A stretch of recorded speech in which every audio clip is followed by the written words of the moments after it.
Would like দিয়ে সাধারণত চাওয়া বোঝানো হয় যে আমি এটা করতে চাই।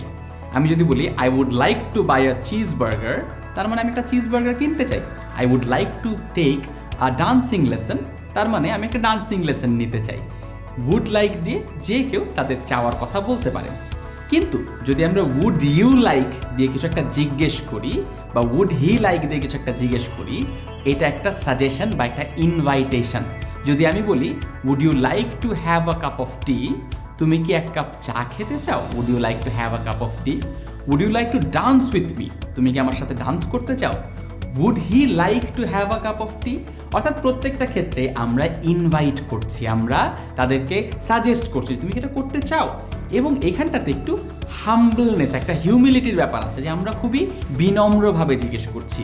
আমরা কিন্তু বলতে পারতাম do you want a cup of tea. যদি আমরা বলি do you want a cup of tea, তার মানে হচ্ছে এই চা খাবা, এরকম একটা টোন আসছে। কিন্তু যদি আমি বলি would you like a cup of tea, সেক্ষেত্রে আমরা একটু নম্রভাবে জিজ্ঞেস করছি। অর্থাৎ আই উড লাইক দিয়ে আমরা যে কোনো কিছু চাইতে পারি, যে I would like to have a cup of tea, I would like to buy a pair of jeans. আবার অন্যদিকে আমরা উড ইউ লাইক বা উড হি লাইক দিয়ে কাউকে কোনো কিছুর জন্য ইনভাইট করতে পারি, রিকোয়েস্ট করতে পারি বা সাজেস্ট করতে পারি।